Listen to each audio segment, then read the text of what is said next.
യേശുവിൻ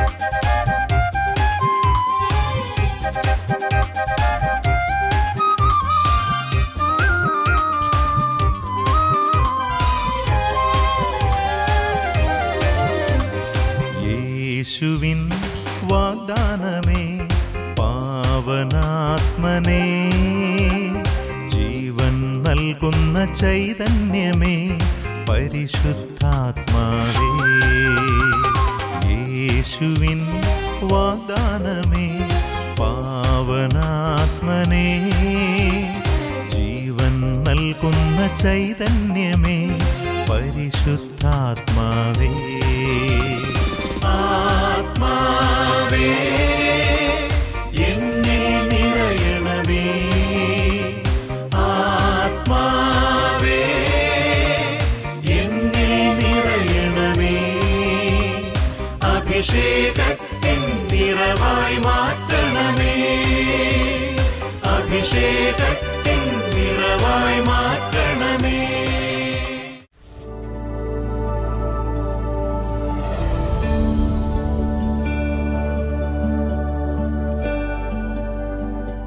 ക്രിസ്തു നമ്മോട് കൽപ്പിച്ചിട്ടുള്ള വാക്കുകൾ അവിടുത്തെ ആത്മാവും ജീവനുമാണ്. ആ വാക്കുകൾ നമ്മുടെ ഹൃദയത്തിൽ ഏറ്റെടുത്ത് നാം ജീവിതത്തിൽ പ്രാവർത്തികമാക്കുമ്പോൾ നമുക്ക് രക്ഷ കൈവരുന്നു.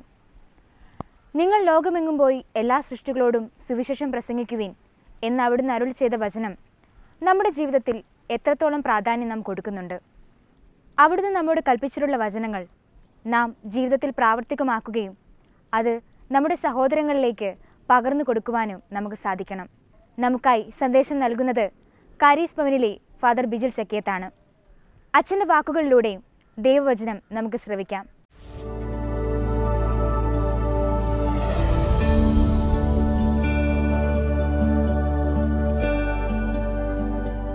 മിശിഹായിലേറെ സ്നേഹമുള്ളവരെ, ഇന്നത്തെ ക്ഷേമ ഇസ്രായേൽ എന്ന എപ്പിസോഡിലേക്ക് ഓരോരുത്തരെയും കർത്താവിൻ്റെ വലിയ സ്നേഹത്തിൽ സ്വാഗതം ചെയ്യുന്നു. ഇന്ന് കർത്താവ് നമുക്ക് തരുന്ന വചനം വളരെ മനോഹരമായ ആത്മാവിൻ്റെ ചില പ്രത്യേക മേഖലകളിലേക്ക് നമ്മളെ കൈപിടിച്ചുയർത്തുന്ന വചനമാണ്. സ്വാഭാവികമായി നമ്മൾ ശ്രദ്ധിക്കാത്ത അല്ലെങ്കിൽ ഒത്തിരി പ്രാധാന്യം കൽപ്പിക്കാത്ത ചില വിഷയങ്ങൾ പരിശുദ്ധാത്മാവ് ഈ നിമിഷങ്ങളിൽ നമുക്ക് പറഞ്ഞു തരാൻ പോവാം. അത് വളരെ ശ്രദ്ധയോടെ വളരെ ആഗ്രഹത്തോടെ കർത്താവിൻ്റെ വചനത്തിന് മുമ്പിൽ ഇരിക്കുക. കർത്താവ് നമുക്ക് ഈ നിമിഷങ്ങളിൽ ധ്യാനിക്കാൻ തന്നിരിക്കുന്ന വചനം കൊരിന്തോസ്യർക്ക് എഴുതിയ 1-ാമത്തെ ലേഖനം 11-ാം അധ്യായം അതിൻ്റെ 32-ാമത്തെ തിരുവചനം. 1 കൊരിന്തോസ് 11-ാം അധ്യായം 32-ാമത്തെ തിരുവചനം. അതിപ്രകാരമാണ് എഴുതി വച്ചിരിക്കുന്നത്: എന്നാൽ കർത്താവ് നമ്മെ വിധിക്കുകയും ശിക്ഷണവിധേയനാക്കുകയും ചെയ്യുന്നു, അത് ലോകത്തോടൊപ്പം നമ്മൾ ശിക്ഷിക്കപ്പെടാതിരിക്കാൻ വേണ്ടിയാണ്. വളരെ കൃത്യതയോടുകൂടി പൗലോസ്ലീഹ സംസാരിക്കുകയാണ്. കർത്താവ് നമ്മളെ ശിക്ഷിക്കുകയും ശിക്ഷണവിധേയരാക്കുകയും ചെയ്യുന്നത് ലോകത്തോടൊപ്പം നമ്മളും വിധിക്കപ്പെടാതിരിക്കാനാണ്. ഈ ലോകത്തെ ദൈവം വിധിക്കും എന്നുള്ളത് നിശ്ചയമായ കാര്യമാണ്. അപ്പോൾ ഈ ലോകത്തോടൊപ്പം നമ്മളും വിധിക്കപ്പെടാതിരിക്കണമെങ്കിൽ ഒരു കാര്യം നമ്മൾ ശ്രദ്ധിക്കണം: നമ്മൾ ലോകത്തിൻ്റേതല്ലാതെ ജീവിക്കണം. ഈ ലോകത്തിൻ്റേതായി ലോകവുമായി അഭേദ്യമായി അങ്ങനെ ബന്ധപ്പെട്ട് നമ്മൾ ജീവിച്ചാൽ പ്രിയപ്പെട്ടവരെ നമ്മളും വിധിക്കപ്പെടുമെന്ന് ദൈവത്തിൻ്റെ വചനം നമ്മൾ ഓർമ്മിപ്പിക്കുക. അതുകൊണ്ടാണ് നമ്മൾ ലോകത്തോട് എത്രമാത്രം ബന്ധപ്പെട്ട് കിടക്കുന്നുവോ അതിനനുസരിച്ചായിരിക്കും നമ്മൾ വിധിക്കപ്പെടുന്നത്. ഇക്കാര്യം നമ്മൾ മനസ്സിൽ സൂക്ഷിക്കുമ്പോൾ വളരെ കൃത്യതയോടുകൂടി കർത്താവിൻ്റെ വചനം നമ്മളെ പഠിപ്പിക്കുന്ന ഒരു കാര്യം, കർത്താവ് നമ്മളെ ശിക്ഷണവിധേയനാക്കുന്നത് എന്തിനു വേണ്ടിയിട്ടാണ്? കൂട്ടിച്ചേർക്കുന്നു, ലോകത്തോടൊപ്പം നമ്മൾ ശിക്ഷിക്കപ്പെടാതിരിക്കാൻ വേണ്ടിയിട്ടാണ്. ഇപ്പം ശരീരത്തിൽ ചില രോഗങ്ങൾ, ചില ശിക്ഷണങ്ങൾ, ചില വേദനകൾ, ചില തകർച്ചകളൊക്കെ ദൈവം അനുവദിക്കുമ്പോൾ അതിൻ്റെ പിന്നിൽ ആത്മീയമായൊരു പരിവേഷം കൂടിയുണ്ട്. അതെന്തിനാ? അതിനേക്കാൾ ഉന്നതമായ ഒരു കാര്യത്തെക്കുറിച്ച് നമ്മൾ ആലോചിക്കണം. ഈ ലോക ജീവിതത്തിൻ്റെ നമ്മുടെ ദുരിതങ്ങളെക്കാൾ അപ്പുറമാണല്ലോ നിത്യജീവൻ നഷ്ടപ്പെടുത്തുന്ന എൻ്റെ ആത്മാവിൻ്റെ ദുരിതമെന്ന് ചിന്തിക്കാനും കൂടിയാണ്. അതുകൊണ്ടാണ് പറയുന്നത്, ഈ ലോകത്തോടൊപ്പം നമ്മൾ വിധിക്കാനല്ല, പിന്നെന്തിനാ? നമ്മൾ വിധിക്കപ്പെടാതിരിക്കാനാണ് നമ്മളെ ശിക്ഷണ വിധേയരാക്കുന്നത്.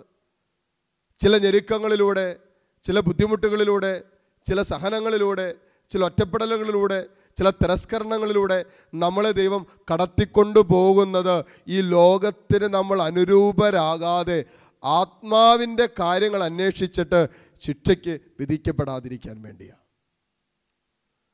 പലരും പ്രത്യേകിച്ച് നഴ്സിംഗ് കോളേജിലൊക്കെ ധ്യാനിപ്പിക്കാൻ പോകുമ്പോൾ പിള്ളേർ വന്നിട്ട് എപ്പോഴും പറയാറുള്ള കാര്യം, അച്ചോ വന്നപ്പോൾ എനിക്ക് 5-6 കൂട്ടുകാരുണ്ടായിരുന്നു, ഇപ്പോൾ ആർക്കും എന്നെ വേണ്ട, ഞാൻ അവരുടെ കൂടെ ആയിരുന്നു എപ്പോഴും സമയം സ്പെൻഡ് ചെയ്തുകൊണ്ടിരുന്നത്, എപ്പോഴും അവരോട് സംസാരിച്ചു കൊണ്ടിരുന്ന, എപ്പോഴും അവരുടെ കൂടെ. ഇപ്പം അവർക്ക് ആർക്കും എന്നെ അങ്ങോട്ട് സ്നേഹിക്കാൻ പറ്റുന്നില്ല, എന്നെ കൂടെ നിർത്താൻ പറ്റണില്ല.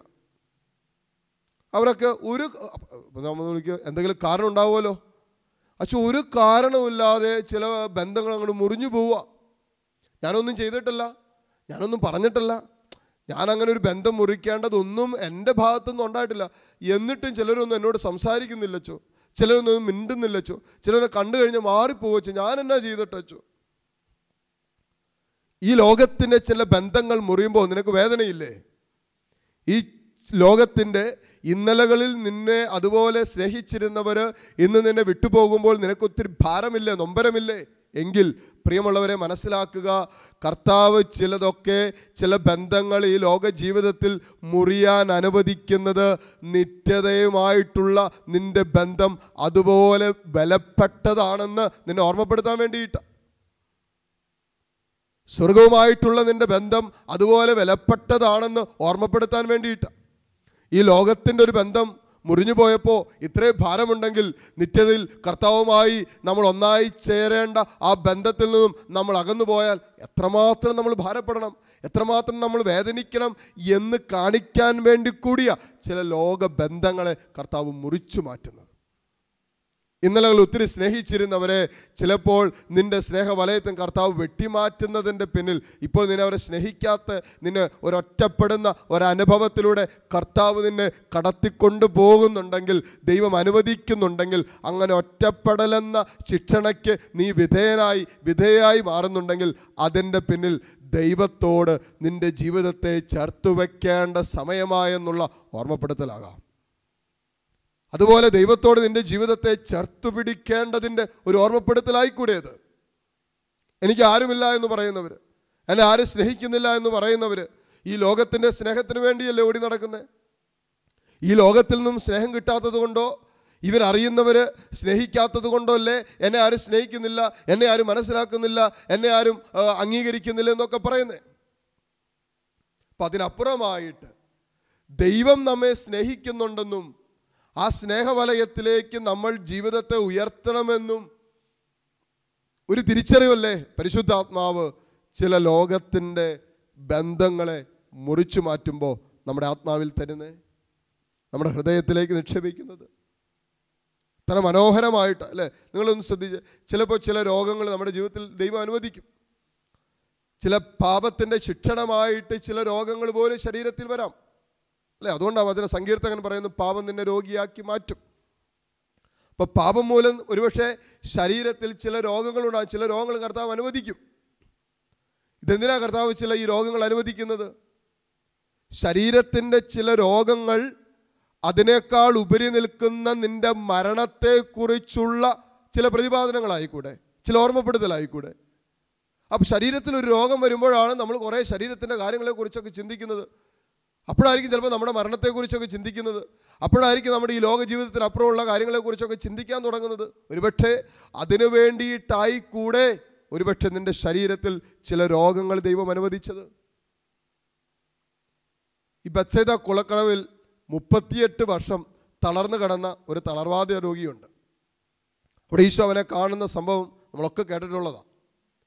ഈശോ അവൻ്റെ അരികിൽ വന്നിട്ട് ചോദിച്ചു, ഞാൻ നിനക്ക് വേണ്ടി എന്ത് ചെയ്ത് തരണമെന്നാ നീ ആഗ്രഹിക്കുന്നത്? സ്വാഭാവികമായിട്ടും നമ്മളൊക്കെ ആണെങ്കിൽ പറയും, എൻ്റെ ശരീരത്തിന് സൗഖ്യം വേണം കർത്താവേ, 38 വർഷമായി ഞാനിവിടെ കിടക്കുന്നു, എത്ര നാൾ പ്രാർത്ഥിച്ചതാ, എത്ര വർഷമായി IELTS എഴുതുന്ന, എത്ര നാളുകളായി പരീക്ഷയ്ക്ക് അപ്പിയർ ചെയ്യുന്ന, എത്ര നാളുകളായി വിദേശത്ത് പോകാൻ ശ്രമിക്കുന്നതാ. തീർച്ചയായിട്ടും എനിക്കിതിപ്പോൾ കിട്ടണം നമ്മൾ പറയുന്നത്. ഇവിടെ അവൻ പറഞ്ഞു തന്നെ, അവൻ പറഞ്ഞു അതെയോ വെള്ളം ഇളകുമ്പോൾ ആരും എന്നെ കൈപിടിച്ച് ഉയർത്താനില്ല, വെള്ളത്തിലേക്ക് ഇറക്കാനില്ല എന്നാ പറഞ്ഞത്. ചുറ്റുപാട് നോക്കിക്കൊണ്ട് പലരെയും കുറ്റപ്പെടുത്തിക്കൊണ്ട് അവൻ്റെ ജീവിതത്തിൻ്റെ നിരാശയിലും കുറ്റബോധത്തിലും പാപത്തിൻ്റെ അവസ്ഥകളിലൊക്കെ അങ്ങനെ കിടക്കും. അവൻ വേറെ കാര്യങ്ങളെക്കുറിച്ചൊന്നും അവന് ചിന്തയില്ല. കിടക്കുന്നിടത്തും അവൻ പരാതി പറയുക, കിടക്കുന്നിടത്തും അവൻ കുറ്റപ്പെടുത്തുക. അതിനപ്പുറത്തേക്ക് അവന് ചിന്തിക്കാൻ പറ്റുന്നില്ല. എന്തുകൊണ്ട് അവൻ ഇങ്ങനെ സംഭവിച്ചു, എന്താണ് എൻ്റെ ഈ തളർച്ചയുടെ കാരണം? ദൈവമേ, നിന്നോട് അല്പം കൂടി ചേർന്നിരിക്കാൻ, ഹൃദയത്തിലൊരു ശാന്തതയെടുക്കാൻ, ദൈവത്തെ അല്പം കൂടി ഇതങ്ങനെ ചിന്തകളൊന്നും അപ്പിയില്ല. അപ്പോൾ പരാതിയുടെ നടുവില്ല. ഇതെല്ലാം കഴിഞ്ഞ് അവന് സൗഖ്യം കൊടുത്തിട്ട് പിന്നീട് അവനെ കണ്ടപ്പോൾ കർത്താവ് പറയുന്നൊരു കാര്യമുണ്ട്, മോനെ, കൂടുതൽ മോശമായതൊന്നും സംഭവിക്കാതിരിക്കാൻ ഇനിമേൽ പാപം ചെയ്യരുത്. കൂടുതൽ മോശമായതൊന്നും നിന്റെ ജീവിതത്തിൽ സംഭവിക്കാതിരിക്കാൻ ഇനിമേൽ പാപം ചെയ്യരുത് എന്ന് പറഞ്ഞാൽ, ചില പാപം മൂലമാണ് ചിലതൊക്കെ അവൻ്റെ ജീവിതത്തിൽ സംഭവിച്ചത്. അപ്പോൾ പാപം മൂലം അവനെ ചില ശിക്ഷയ്ക്ക് ദൈവം വിധിച്ചത്, വിട്ടുകൊടുത്തത്, പ്രിയപ്പെട്ടവരെ, അതിനേക്കാൾ ഉന്നതമായ അവൻ്റെ ആത്മാവിൻ്റെ അവസ്ഥയെ കാണിച്ചു കൊടുക്കാൻ ദൈവസാന്നിധ്യം അവിടെ വെളിപ്പെടുത്താൻ വേണ്ടിയിട്ട്. നമുക്ക് പരാതി പരിഭവന ശരീരത്തിൻ്റെ രോഗങ്ങളെക്കുറിച്ച്, മനസ്സിൻ്റെ വേദനകളെക്കുറിച്ച് നമുക്ക് പരാതി പരിഭവം. ഈശോ ഒരുവനെ നോക്കുമ്പോൾ ഈശോ ശരീരത്തിൻ്റെ രോഗങ്ങളോ മനസ്സിൻ്റെ വേദനകൾക്കപ്പുറമായി അവൻ്റെ ആത്മാവിൻ്റെ അവസ്ഥയിലേക്കാണ് കർത്താവ് നോക്കുന്നത്. അപ്പോൾ ശരീരത്തിൽ ചില രോഗങ്ങൾ അനുവദിക്കുന്നതും, ചില ഒറ്റപ്പെടലുകളും, ചില വേദനകളും, ചില മനോനൊമ്പരങ്ങളും, ചില നഷ്ടങ്ങളും, ചില പരാജയങ്ങളൊക്കെ ദൈവം നിൻ്റെ ജീവിതത്തിൽ ഒരുപക്ഷെ അനുവദിക്കുന്നത് അതിൽ നിന്നും അല്പം കൂടി നീ ഉയർന്നിട്ട് നിന്റെ ആത്മനാശത്തിൻ്റെ അല്ലെങ്കിൽ നിന്റെ ആത്മാവിൻ്റെ അവസ്ഥ എന്താണെന്ന് ചിന്തിക്കാനായിരിക്കും. ശരീരത്തിൻ്റെ ഒരു രോഗം ഒരുപക്ഷെ ദൈവം അനുവദിക്കുന്നത് നിന്റെ ആത്മാവിൻ്റെ രോഗത്തെക്കുറിച്ച് ചിന്തിക്കാനാകാം. ഭൗതിക ജീവിതത്തിൽ ഒരു തടസ്സം നേരിടുന്ന വ്യക്തിയാണെങ്കിൽ ഒരുപക്ഷെ അതിനേക്കാൾ ഉപരി നിന്റെ ആത്മീയ ജീവിതത്തിൽ നീ നേരിട്ട് കൊണ്ടിരിക്കുന്ന തടസ്സങ്ങളെക്കുറിച്ച് ചിന്തിക്കാനും അതിനെങ്ങനെ മറികടക്കാനും നിന്റെ വിശ്വാസ ജീവിതത്തിൽ, നിന്റെ വിശുദ്ധ ജീവിതത്തിൽ, നിന്റെ പ്രാർത്ഥനാ ജീവിതത്തിൽ, നിന്റെ ബന്ധങ്ങളിൽ എങ്ങനെയൊക്കെ തടസ്സങ്ങളുണ്ടെന്നും അതിനെ എങ്ങനെ അതിജീവിക്കാമെന്നും ആലോചന ചെയ്യാൻ വേണ്ടി കൂടി ദൈവത്തിന് ഭൗതിക ജീവിതത്തിൻ്റെ ചില മേഖലകളിൽ തടസ്സങ്ങൾ തന്നുകൂടെ? അപ്പോൾ ദൈവം എന്താ ലക്ഷ്യം വയ്ക്കുന്നത്? അതാണ് നമ്മൾ ചിന്തിക്കേണ്ടത്. അതുകൊണ്ടാണ് ഇവിടെ നമ്മൾ വായിച്ചു കേട്ടത്, എന്നാൽ കർത്താവ് നമ്മെ വിധിക്കുകയും ശിക്ഷണ വിധേയരാക്കുകയും ചെയ്യുന്നു, അത് ലോകത്തോടൊപ്പം നമ്മൾ ശിക്ഷിക്കപ്പെടാതിരിക്കാൻ വേണ്ടിയിട്ട്. ജഡിക മനുഷ്യന്റെ നാശമാണ്, അവൻ ഉദരമാണ് അവൻ്റെ എല്ലാം, നിത്യനാശമാണ്. ഈ ലോകത്തോടൊപ്പം ലോകത്തെ വിധിക്കുമ്പോൾ നമ്മളും വിധിക്കപ്പെടരുത്. അതിനെന്താ? ലോകത്തിൻ്റെതല്ലാതെ ദൈവത്തിൻ്റെതായി നമ്മൾ ജീവിക്കാൻ വേണ്ടിയിട്ടാണ് ദൈവം നമ്മളെ ശിക്ഷണ വിധേയരാക്കുന്നതെന്ന് ദൈവത്തിൻ്റെ വചനം കൃത്യമായി നമ്മൾ ഓർമ്മിപ്പിക്കുക. അപ്പോൾ ചിലപ്പോൾ നമ്മളെല്ലാവരും നമ്മളെ വിട്ടുപോകുമായിരിക്കും, എല്ലാവരും നമ്മളെ ഒഴിവാക്കുമായിരിക്കും, എല്ലാവരും നമ്മളെ മാറ്റി നിർത്തപ്പെടുമായിരിക്കും. ആരുമില്ലാത്തൊരവസ്ഥ, ജീവിത പങ്കാളി പോലും മനസ്സിലാക്കുന്നില്ല, ആരുടെ അടുത്തും ഒരു ബലമില്ല, ആരുടെ അടുത്തും ഒരു സപ്പോർട്ട് സിസ്റ്റം ഇല്ല, ആരും എന്നെ സപ്പോർട്ട് ചെയ്യുന്നില്ല, ആരും എന്നെ ഒന്നും ഉൾക്കൊള്ളുന്നില്ല, അംഗീകരിക്കുന്നില്ല, എല്ലായിടത്തും ഒരു ഒറ്റപ്പെട്ട അവസ്ഥ. എനിക്കൊരു മനസ്സിനൊരു ബലമില്ല അച്ചോ, എനിക്കൊരു സുഖം തോന്നുന്നില്ല അച്ചോ. കാരണം എന്താ? എനിക്ക് കൈത്താങ്ങിനായിട്ട് ആരുമില്ല, എന്നെ കൈപിടിക്കാൻ ആരുമില്ല, എന്നെ കൈപിടിച്ചുയർത്താനൊന്നും, ഈ അവസ്ഥയിൽ നിന്നും എന്നെ കൈപിടിക്കാൻ ആരുമില്ല. ഒരുപക്ഷെ ഇങ്ങനൊരു അവസ്ഥയിലൂടെ കടന്നു പോകുമ്പോഴാണ് പ്രിയപ്പെട്ടവരെ ദൈവത്തിൽ മാത്രമാണ് നീ ആശ്രയിക്കേണ്ടതും ദൈവത്തിൽ പൂർണ്ണമായിട്ടും നീ ആശ്രയിക്കണമെന്നുള്ള ആത്മാവിൻ്റെ ഒരു തിരിച്ചറിവിലേക്ക് ഈ സാഹചര്യത്തിലൂടെ, ഈ സാധ്യതയിലൂടെ ദൈവത്തിന് നിന്നെ കൈപിടിച്ചുയർത്തിക്കൂടെ? അതുകൊണ്ടാണ് സങ്കീർത്തകൻ്റെ പുസ്തകത്തിൽ വളരെ കൃത്യമായിട്ട് സങ്കീർത്തകൻ എഴുതി വച്ചിരിക്കുന്ന ഒരു കാര്യമുണ്ട്. 73-ാം അധ്യായം അതിൻ്റെ 26-ാമത്തെ വചനത്തിൽ ഇങ്ങനെ എഴുതി വച്ചിട്ടുണ്ട്. 73:26, എൻ്റെ ശരീരവും എൻ്റെ മനസ്സും ക്ഷീണിച്ചു പോയേക്കാം, എന്നാൽ ദൈവമാണ് എൻ്റെ ബലം, അവിടെ നിന്നാണ് എന്നേക്കുമുള്ള എൻ്റെ ഓഹരി. എൻ്റെ ശരീരവും എൻ്റെ മനസ്സും ഒരുപക്ഷെ ക്ഷീണിച്ചു പോയേക്കാം. അപ്പോൾ ചില ശരീരം ക്ഷീണിക്കുന്ന അവസ്ഥ വരും, മനസ്സ് തകർന്നു പോകുന്ന സാഹചര്യങ്ങളുണ്ടാകും. ജീവിതത്തിൽ ശരീരത്തിൽ ചില രോഗങ്ങളോ ശരീരത്തിൽ ചില പീഡകളോ ചില തകർച്ചകളോ ഒക്കെ ഉണ്ടാകും. മനസ്സ് തകരുന്ന ജീവിതത്തിന് ചില അനുഭവങ്ങളുണ്ടാകും. കുറ്റപ്പെടുത്തലുകൾ, ഒറ്റപ്പെടുത്തലുകൾ, തിരസ്കരണങ്ങൾ, പരാജയങ്ങൾ, നഷ്ടങ്ങൾ, ആഘാതങ്ങൾ, ഇതൊക്കെ നമ്മുടെ ജീവിതത്തിലുണ്ടാകും. അപ്പോൾ സങ്കീർത്തകൻ പറയാണ്, എൻ്റെ ശരീരവും എൻ്റെ മനസ്സും ക്ഷയിച്ചു പോയേക്കാം. അവിടെ മറ്റൊരു തിരിച്ചറിവിലേക്ക് സ്വർഗം കൈപിടിച്ചുയർത്തുക. എന്നാൽ ദൈവമാണ് എൻ്റെ ബലം, അവിടെ നിന്നാണ് എന്നേക്കുമുള്ള എൻ്റെ ഓഹരി. ഇതല്ല ഏറ്റവും വലിയ അറിവ് പ്രിയപ്പെട്ടവരെ. അപ്പോൾ ഭൗതിക ജീവിതത്തിൽ ചില കാര്യങ്ങൾ ദൈവം അനുവദിക്കുന്നത് ആത്മീയ ലോകത്തിൻ്റെ ചില നിയമങ്ങൾ നിന്നെ പഠിപ്പിക്കാൻ വേണ്ടിയിട്ടായിരിക്കും. രോഗം തരുന്നത് ഒരുപക്ഷെ നിനക്ക് മരണമുണ്ടെന്ന് നിന്നെ പഠിപ്പിക്കാനല്ലേ. ഇതുവരെ രോഗമൊന്നുമില്ല, അപ്പം നമ്മളങ്ങനെ പോവാണ്. അപ്പം ശരീരത്തിന് രോഗം വരുമ്പോഴാണ് ശരീരത്തെക്കുറിച്ച് ചിന്തിക്കുന്നത്. ശരീരത്തിന് രോഗം വരാം, ശരീരത്തിന് തളർച്ച വരാം, ശരീരം ഇല്ലാതാകാം എന്നൊക്കെ ചിന്തിക്കുന്നത്. അപ്പം ശരീരം തളർന്നാലും മനസ്സ് തളർന്നാലും ഇതൊക്കെ നഷ്ടപ്പെട്ടു പോകുമ്പോഴും ദൈവമാണ് എൻ്റെ ബലം, ദൈവമാണ് എൻ്റെ ആശ്രയം. ഇത് പറയാൻ പഠിച്ചില്ലേ? സങ്കീർത്തനം ഇത് പറയാൻ പഠിച്ചില്ലേ?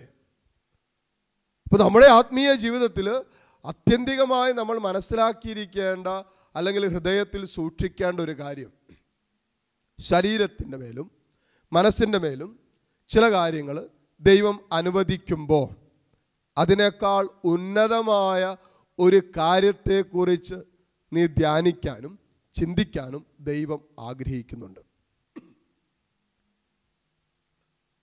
അങ്ങനെയുള്ള ചില കാര്യങ്ങൾ ദൈവം, അപ്പോൾ നിൻ്റെ ആത്മീയ ജീവിതത്തിൻ്റെ ചില കാര്യങ്ങളെക്കുറിച്ച് അല്പം കൂടി കരുതലുണ്ടാകാൻ വേണ്ടിയിട്ടാണ് ഭൗതിക ജീവിതത്തിൻ്റെ ചില മേഖലകളെ ദൈവം ഉയർത്തി കാണിക്കുന്നത്. ചില ബന്ധങ്ങൾ മുറിഞ്ഞു പോകുന്നത്, ദൈവമായിട്ടുള്ള ബന്ധത്തിൻ്റെ മുറിഞ്ഞു കിടക്കുന്ന അവസ്ഥയെക്കുറിച്ച് നിനക്ക് ധ്യാനിക്കത്തില്ലേ? അവരവസ്ഥയിലേക്ക് നിന്നെ കൈപിടിച്ചുയർത്തത്തില്ലേ? അപ്പോൾ ചില മേഖലകൾ, അതുകൊണ്ടാണ് കൃത്യമായിട്ട് നമ്മൾ മനസ്സിലാക്കിയിരിക്കണം, നമ്മുടെ ജീവിതത്തിൻ്റെ ചില വേദനകളും ചില പരാതികളും ചില പരിഭവങ്ങളും നൊമ്പരങ്ങളും ഒക്കെ വരുമ്പോൾ നമ്മുടെ ആത്മാവിൻ്റെ ആത്യന്തികമായ അവസ്ഥയെക്കുറിച്ച് നമ്മൾ ധ്യാനിക്കണം. നമ്മുടെ ജീവിതത്തിൻ്റെ പരിതാപാവസ്ഥയെക്കുറിച്ച്, കുടുംബത്തിൻ്റെ പരിതാപാവസ്ഥയെക്കുറിച്ച് നമ്മളെപ്പോഴും പരാതി പറയുമ്പോൾ, ആകുലപ്പെടുമ്പോൾ അതിനേക്കാൾ ഉന്നതമായ എൻ്റെ ആത്മാവിൻ്റെ പരിതാപാവസ്ഥയെക്കുറിച്ച് ഞാൻ ചിന്തിക്കണം, ഞാൻ ആലോചിക്കണം, ഞാൻ ധ്യാനിക്കണം. ഇപ്പോൾ ലൈഫുമായി എപ്പോഴും നമ്മുടെ അനുദിന ജീവിതവുമായി ബന്ധപ്പെട്ടതിനെയൊക്കെ നിത്യതയുമായി ബന്ധപ്പെടുത്താൻ നമ്മൾ പഠിക്കണം. അതാണ് ദൈവം. അതുകൊണ്ടാണ് ഈശോ നോക്കിയത് അവൻ്റെ ശരീരത്തിന് സൗഖ്യം നൽകിയിട്ട് മാത്രമല്ല, ഈശോ നോക്കിയത് അവൻ്റെ ആത്മാവിൻ്റെ പരിതാപാവസ്ഥ. അതുകൊണ്ടാണ് പറഞ്ഞു, മോനെ ഇതിപ്പോൾ ശരീരത്തിന് അല്പം തളർച്ച വന്നുള്ളൂ, കൂടുതലായുള്ള ആത്മീയ മരണം സംഭവിക്കാതിരിക്കാൻ ഇനിമേൽ പാപം ചെയ്യാതിരിക്കുന്നതാണ് നിനക്ക് നല്ലത്. അപ്പോൾ ദൈവം നോക്കുന്നത് ആത്മാവിലേക്കും, ദൈവം നമ്മളിൽ നിന്ന് ലക്ഷ്യം വയ്ക്കുന്നതും ആത്മീയ വളർച്ചയും ആത്മാവിലുള്ള കൃപയുമാകുമ്പോൾ ഭൗതിക ജീവിതത്തിൽ ശാരീരിക മേഖലയിൽ അനുവദിക്കപ്പെടുന്നതിനോടൊക്കെ നിത്യതയുമായി തുലനം ചെയ്ത്, ആത്മാവിൻ്റെ അവസ്ഥയുമായി തുലനം ചെയ്ത് അതിൽ അഭിഷേകം പ്രാപിക്കാനും വളരാനും ദൈവം ആഗ്രഹിക്കുന്നു. അതുകൊണ്ടാണ് വചനം വീണ്ടും വീണ്ടും ഓർമ്മപ്പെടുത്തുന്നത്, കൃത്യമായിട്ട് കൊരിന്തോസ് സഭയോട് പറഞ്ഞ പൗലോസ്ലീഹ പറഞ്ഞത്, ഇത് നമ്മൾ ലോകത്തോടൊപ്പം ശിക്ഷയ്ക്ക് വിധിക്കപ്പെടാതിരിക്കാൻ വേണ്ടിയാണ് ഈ ലോകത്തിൽ ചില ശിക്ഷണങ്ങൾക്ക് നമ്മൾ വിധേയപ്പെടുന്നത്. തുടർന്ന് വരുന്ന ആരാധന നിമിഷങ്ങളിൽ നമ്മൾ കടന്നു പോകുന്ന സകല വേദനകളെയും ചേർത്ത് പിടിക്കുമ്പോൾ, ദൈവമേ ഇതിലുള്ള ദൈവത്തിൻ്റെ പദ്ധതി എന്താണെന്ന് ആലോചിക്കുക. ദൈവമേ ഈ സാഹചര്യത്തിന് മേലുള്ള ദൈവത്തിൻ്റെ തീരുമാനം എന്താണെന്ന് ദൈവത്തോട് ആലോചന ചെയ്ത് തമ്പുരാനെ നമുക്ക് ആരാധിക്കാം, അവൻ്റെ കരുണയ്ക്കായി പ്രാർത്ഥിക്കാം. അവൻ്റെ സാന്നിധ്യം നമ്മളിലും കുടുംബങ്ങളിലും നിറയാൻ വേണ്ടി വലിയ ആഗ്രഹത്തോടെ ഈ ആരാധന നിമിഷങ്ങളിൽ നമുക്ക് യാചിക്കുകയും പ്രാർത്ഥിക്കുകയും ചെയ്യാം. സർവശക്തനായ ദൈവം നമ്മെ സമൃദ്ധമായി അനുഗ്രഹിക്കട്ടെ. ആമേൻ. പൂർണ്ണ മനസ്സോടും പൂർണ്ണ ഹൃദയമോടും പൂർണ്ണാത്മാവോടും ഈശോയെ അങ്ങേ ഞാൻ സ്നേഹിക്കുന്നു. കരങ്ങൾ കൂപ്പി ശിരസ്സ് നമിച്ച് പരിശുദ്ധ പരമ ദിവ്യകാരുണ്യ നാഥനായ ഈശോയ്ക്ക് എന്നേരവും ആരാധനയും സ്തുതിയും പുകഴ്ചയും ഉണ്ടായിരിക്കട്ടെ. കർത്താവിൻ്റെ സന്നിധിയിലേക്ക് ജീവിതത്തെ സമർപ്പിച്ചപ്പോൾ പ്രാർത്ഥിക്കാം. വലിയ കൃപ നമ്മളിലേക്ക് ഒഴുകി ഇറങ്ങുന്ന നിമിഷങ്ങളാണ്. കർത്താവിന് അനന്തമായ കരുണ നമ്മളിലേക്ക് ഒഴുകി വരുന്ന സമയമാണ്. കർത്താവ് നമ്മുടെ കൂടെയുള്ളപ്പോൾ നമുക്ക് ആവശ്യമുള്ളതൊക്കെ ചോദിച്ച് മേടിക്കാം. നിനക്ക് എന്തെല്ലാം ആവശ്യമുണ്ടോ, നിൻ്റെ മനസ്സിൽ നിൻ്റെ ഹൃദയത്തിൽ സൂക്ഷിക്കുന്ന എല്ലാ ആഗ്രഹങ്ങളെയും ഇപ്പോൾ കർത്താവിൻ്റെ സന്നിധിയിലേക്ക് കൊടുക്കുക. വ്യക്തി ജീവിതത്തിൻ്റെ ആകാം, കുടുംബത്തിൻ്റേതാകാം, നിന്നെ ഭാരപ്പെടുത്തുന്ന ചില വിഷയങ്ങളാകാം, അതെല്ലാം കർത്താവിൻ്റെ സന്നിധിയിലേക്ക് കൊടുക്കുക. ചിലപ്പോൾ ഒരു രോഗിയായിട്ട് നിൻ്റെ ജീവിതം മാറിയിട്ടുണ്ടാകാം. മുഴുവൻ സമയം കട്ടിലിൽ കിടക്കാൻ വിധിക്കപ്പെട്ടൊരു മകനോ മകളോ ആയി നിൻ്റെ ജീവിതം മാറിയിട്ടുണ്ടാകാം. ഒരിക്കലും ഇനി നീ മുറിവിട്ട് പുറത്തിറങ്ങില്ല എന്ന് ഡോക്ടർ വിധിയെഴുതിയ വ്യക്തിയായിരിക്കാം. ചില ഓപ്പറേഷൻ വിധിയെഴുതിയ ജീവിതത്തിൻ്റെ അനുഭവത്തിലൂടെ ആയിരിക്കാം നീ കടന്നു പോകുന്നത്. നിൻ്റെ മക്കൾ ഒരുപക്ഷെ അതുപോലെ ചില പാപത്തിൻ്റെ മേഖലകളിലായിരിക്കാം. ജീവിത പങ്കാളിയുടെ ചില ദുശീലങ്ങൾ നിന്നെ ഒത്തിരി ഭാരപ്പെടുത്തുന്നുണ്ടാകാം. കുടുംബത്തിൻ്റെ സാമ്പത്തിക അവസ്ഥകൾ അതുപോലെ തകർന്നു പോയതായിരിക്കാം. നിൻ്റെ ജീവിതത്തെ ഭാരപ്പെടുത്തുന്ന എല്ലാ വിഷയങ്ങളെയും ഭാരം എടുത്തുകൊള്ളാമെന്ന് പറഞ്ഞ കർത്താവിൻ്റെ സന്നിധിയിലേക്ക് ഇപ്പോൾ കൊടുത്തു പ്രാർത്ഥിക്കാം. ദാമ്പത്യ ജീവിതത്തിൽ എന്തെങ്കിലും വിഷയങ്ങളുണ്ടോ അത് സമർപ്പിക്കുക. മക്കളുടെ ജീവിതത്തിൽ എന്തെങ്കിലും വേദനകൾ നിന്നെ അലട്ടുന്നുണ്ടോ എല്ലാം കൊടുത്തു പ്രാർത്ഥിക്കുക. പ്രിയപ്പെട്ടവരെ, ഈ വിഷയങ്ങളൊക്കെ നമ്മുടെ കർത്താവിൻ്റെ സന്നിധിയിലേക്ക് കൊടുക്കുമ്പോൾ ഈശോ അൾത്താരയിൽ നിന്ന് നമ്മളോട് പറയുന്നത് എന്താണെന്നും കൂടി ചിന്തിക്കാം. വചനത്തിലൂടെ നമ്മൾ കേട്ടു മനസ്സിലാക്കി.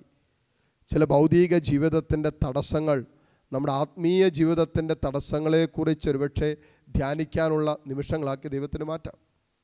നമ്മുടെ ജീവിതത്തിൻ്റെ ചില തകർച്ചകൾ, ചില പരാജയങ്ങൾ, ചില നൊമ്പരങ്ങൾ, അതൊക്കെ ദൈവമായിട്ട് അത്രമാത്രം നമ്മൾ അകന്നു നിൽക്കുന്നു എന്ന് ഒരുപക്ഷെ നമ്മൾ ഓർമ്മപ്പെടുത്താനുള്ള ദൈവത്തിൻ്റെ സമയമായിട്ട് മാറാം.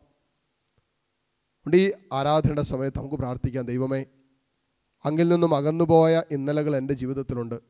ഇപ്പോഴും ഒരുപക്ഷെ ദൈവകൃപയുടെ സമീപത്തായിരിക്കണമെന്നില്ല നമ്മളായിരിക്കുന്നത്. ഏതൊക്കെ മേഖലകളിൽ ദൈവമായിട്ടുള്ള ബന്ധത്തിൽ നമുക്ക് വീഴ്ച വന്നിട്ടുണ്ടോ ആ മേഖലകളൊക്കെ ഇപ്പോൾ വിശുദ്ധീകരിക്കണമെന്നൊന്ന് പ്രാർത്ഥിക്കാം. കരങ്ങൾ രണ്ടും തുറന്ന് യാചനാപൂർവ്വം ഈശോയുടെ സന്നിധിയിലേക്ക് നീട്ടിപ്പിടിച്ചുകൊണ്ട് ഒരുമിച്ച് പ്രാർത്ഥിക്കാം. കർത്താവെ, എൻ്റെ മേൽ കരുണ കാണിക്കണം, എൻ്റെ കുടുംബത്തിൻ്റെ മേൽ കരുണ കാണിക്കണം. എൻ്റെ ആത്മീയ ജീവിതത്തിൻ്റെ മേൽ വന്നിട്ടുള്ള കുറവുകൾ, പാളിച്ചകൾ, പോരായ്മകൾ അതെല്ലാം വിശുദ്ധീകരിച്ച് ഉയർത്തണമേ. ഞാനിന്ന് അനുഭവിക്കുന്ന ജീവിതത്തിൻ്റെ വേദനകളുടെ നടുവിൽ നിൽക്കുമ്പോൾ ദൈവമേ, നിനക്ക് എന്നോട് പറയാനുള്ളത് ഞാനും നീയുമായിട്ടുള്ള ബന്ധത്തിലുള്ള അകൽച്ചയുടെ കാര്യമാണെങ്കിൽ അതേക്കുറിച്ച് ആദ്യം ചിന്തിക്കാൻ, അതേക്കുറിച്ച് ആദ്യം ധ്യാനിക്കാൻ, ആ മേഖലകളിൽ ഒരു തിരുത്തലുണ്ടാകാൻ പരിശുദ്ധാത്മാവെ എന്നെ സഹായിക്കണമെന്ന് പ്രാർത്ഥിച്ചുകൊണ്ട് ഒന്ന് സ്തുതിക്കാവോ? Hallelujah, hallelujah. യേശുവേ, ആരാധന, ആരാധന, ആരാധന. ഈശോയെ നന്ദി, ഈശോയെ നന്ദി.